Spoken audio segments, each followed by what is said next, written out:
Hello viewers, good morning, welcome to my channel explore Katie. ভিডিওগুলো প্রত্যেক দিন যে তোমরা পুরোটা দেখো এবং আমার চ্যানেলকে সাবস্ক্রাইব করার জন্য তোমাদের অসংখ্য অসংখ্য ধন্যবাদ। তোমাদের সাপোর্ট থাকে, তার জন্যই আমি এতটা এগিয়ে চলেছি ডে টু ডে। এবং আরেকটা জিনিস অবশ্যই আমি বলব, এবং তোমাদের কাছে আরেকটা রিকোয়েস্ট, তোমরা অবশ্যই আমাকে কমেন্ট করো এবং লাইকও করো, কেননা তোমাদের লাইক এবং কমেন্ট দেখলে আমি ইন্সপায়ার হয়ে আরও নতুন ভিডিও আনতে পারবো ডে টু ডে। আমার ভালো লাগবে আনতে। আর আজকে থেকে আরেকটা কথা বলে দিই, যে বলে রাখছি, তোমাদের শেয়ার করছি, যে ভিডিও আপলোডিং বা ভিডিও তোলা অনেক সময় এমন হয় যে একই রকম কাজ, সেগুলো আর তখন মনে হয় যে কী হবে, নতুন কিছু দেখানোটা ভালো। সেই ক্ষেত্রে কখনো হয়তো ভিডিওটা ছোট হতে পারে, কিন্তু তার জন্য তোমরা দেখা কখনোই বন্ধ করো না, কেননা এবার থেকে আস্তে আস্তে আমি আমার প্রত্যেকটা ভিডিওতে, প্রত্যেক দিনের ব্লগেতে আমি আমার ব্যক্তিগত লাইফের যে পাস্ট, সেগুলোর সঙ্গে একটু একটু করে তোমাদের সঙ্গে শেয়ার করব। সেটার একটা হিন্টস আজকে খালি দিয়ে রাখি, যে ascending order, descending order. Ascending অর্ডারে লাইফ চললে তো সবার খুব আনন্দ হয়, বাট ডিসেন্ডিং অর্ডারে, মানে বড় থেকে ছোট অর্ডারেতে, এই অর্ডারেতে যদি লাইফ চলে, সেই লাইফের যে কী ট্র্যাজেডি, সেটা আমি আমার লাইফে ফিল করেছি, আমার বিবাহিত জীবনে আমি ফিল করেছি। তো আমাদের এই সংসার, আমাদের এই জীবনটা কিন্তু ডিসেন্ডিং অর্ডারে চলেছে। মানে ডিসেন্ডিং অর্ডারে চলেছে, মানে বড় অবস্থা থেকে আমরা ছোট অবস্থাতে নেমে এসেছি। দারিদ্রতাটাকে দেখেছি। শেফু একটা ভালো বিশাল বড় বাড়ির ছেলে হয়ে সে যে কী কষ্ট করেছে, এবং আমাদের সংসার কীভাবে আমরা এই বাচ্চা দুটোকে মানুষ করেছি, সেগুলো সব ডে টু ডে শেয়ার করবো, কিন্তু একটু একটু করে, যাতে তোমরা বোর না হও। তো সেই জন্যই বলি, ভিডিওগুলো অবশ্যই প্রত্যেক দিন দেখো। Thank you so very much. সংসারে অ্যাসেন্ডিং অর্ডারটা খুব ভালো লাগে উপভোগ করতে, বাট ডিসেন্ডিং অর্ডার যে কতটা যন্ত্রণাদায়ক, সেটা আমাদের সংসারে আমরা এক্সপিরিয়েন্স করে এগিয়ে চলেছি।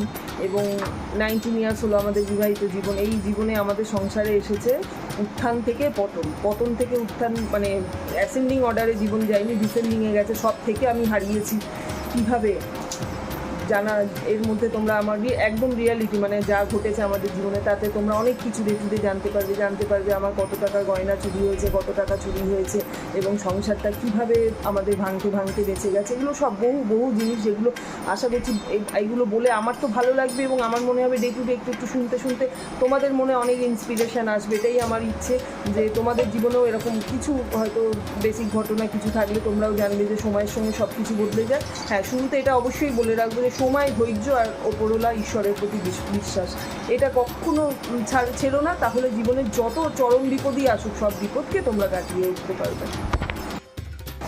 Hello friends, welcome to explore Katie channel. সবাই কেমন আছো?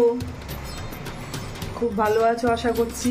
আজকে কিচেনেতে যে রেসিপিটা নিয়ে এসেছি, এতদিন গনুর পুজোর জন্য বাড়িতে ভেজ হচ্ছিল, তো আজকে এই অনেক দিন পরে, যেহেতু ওই অন্নপ্রাশন বাড়ির ঘি আর ডিম রয়ে গেছে, আর সেটাতে আজকে প্রন কাটলেট বাড়িতে করে খাচ্ছি। ঠিক অন্নপ্রাশন বাড়ির স্টাইলেই, মানে ওই রকম টেস্টি, অত টেস্টি হবে। তোমাদের সঙ্গে শেয়ার করে নিচ্ছি রেসিপিটা, দেখো কেমন করে হয়। একটা কথা তো বলতেই ভুলে গেছি, যেটা হচ্ছে সেটা হচ্ছে শেফুই করছে, পুরোপুরি শেফু করছে, আমি শুধু তার হাতে জোগাড় দিচ্ছি। আর এটা হচ্ছে সবাই মিলে খাবো। 4টে করে প্রন কাটলেট হচ্ছে, আর একটু কিছু ভোলা মাছ আছে। তো যেহেতু খিদে পাচ্ছে, 4টে প্রন কাটলেটে পেট নাও যদি ভরে, তার জন্য ভোলা মাছটাকেও এই ব্যাটারেতেই করে নেবো। ডিম আর ময়দার ব্যাটার, আর প্রনগুলো এখানে করে রাখা আছে। এটা হচ্ছে বাগদা চিংড়ি, তো এটা রাখা রয়েছে। আর এই যে সেটু কড়াতে, মানে ফ্রাই প্যানে, ননস্টিকি ফ্রাই প্যানের মধ্যে ঘি ঢেলে দিয়েছে, ঘি গরম হচ্ছে, এই ঘিয়েতে কাটলেটগুলো ভেজে সেটু নিজের হাতে ঘিটা চেক করে নিচ্ছে কীরকম গরম হয়েছে। শুধু ব্যাটারটা দিয়ে এইভাবে ঘিয়েতে দিয়ে দেখছে ঘিটা কতটা তাতলো গরম হলো।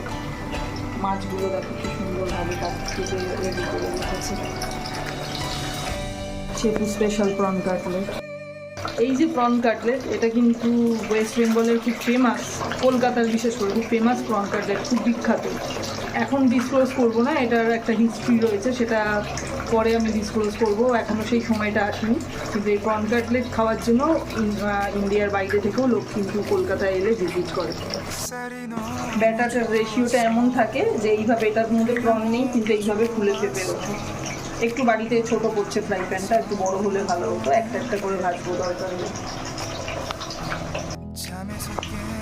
ছোট ফ্রাই প্যানে দুটো করে হচ্ছে, প্রনকে ব্যাটারে চুবিয়ে এই যে ছাড়া, এই যে এটা দেখছো, এইটাই হচ্ছে ভয়ঙ্কর ধরন, যেটা শেপু ছাড়া আর কেউ পারে না। এই যে ছাড়ার ধরনটা, এই ছাড়ার ধরনই এই প্রন কাটলেট অসাধারণ।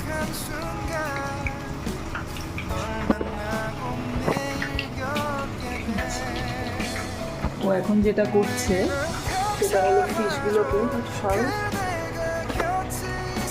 এই যে ভোলা মাছটা রয়েছে, ভোলা মাছের গাগুলোকে এইভাবে কেটে কেটে নিচ্ছে। এবার এর মধ্যে লেবু নুন মাখিয়ে রেখে দেবো।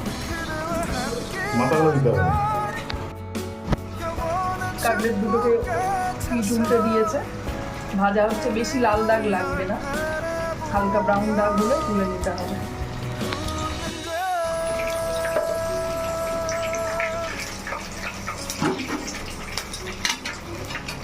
হয়ে গেল প্রন কাটলেট রেডি। এটাকে একটু পেঁয়াজ দিয়ে আর কাসুন্দি দিয়ে, একটু শসা আলু সেদ্ধ দিয়ে খেতেও খুব ভালো লাগে। কাসুন্দি তো আছে, পেঁয়াজ আছে, আলু সেদ্ধটা দিয়ে।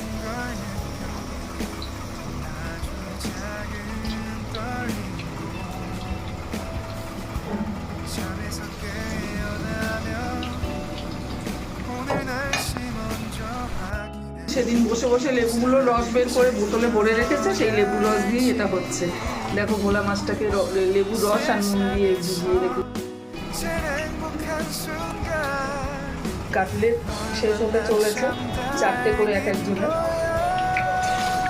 আর লোক সামলাতে পারলাম না, কিচেনে দাঁড়িয়ে দাঁড়িয়েই খেয়ে যাচ্ছি, এত টেস্টি। আর অনেকদিন পর টেস্টি খাবার খেলাম।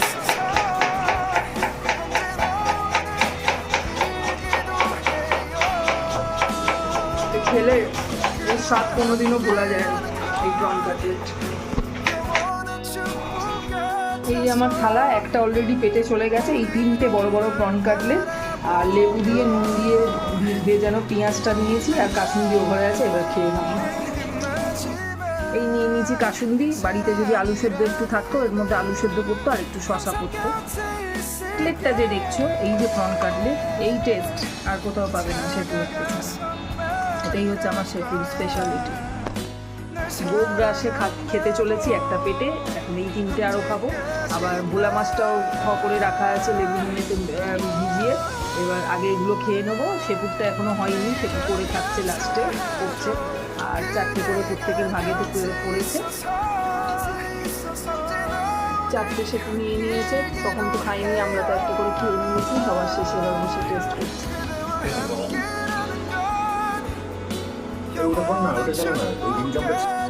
প্রন কাটলেটগুলো দিয়ে তো কালকে সবার পেট ভরে গেছিলো বলে আর বানানো হয়নি। এটাকে লেবু রস আর নুন মাখিয়ে ভিজিয়ে অনেকক্ষণ ডিপ ফ্রিজে রেখে দিয়েছিলাম। আজকে ঠান্ডাটা কাটিয়ে, আর ব্যাটারেতে শেফু কালকের মতনই ঘি দিয়ে আর এটাকে ভেজে নিয়েছে ফ্রাইয়ের মতন করে। একটু লঙ্কা গুঁড়ো, আদা রসুন বাটা এতে দেওয়া হয়েছে, আর ডাল, আর কিচ্ছু না। এই ডাল দিয়ে আর এটা দিয়ে খাওয়া হবে।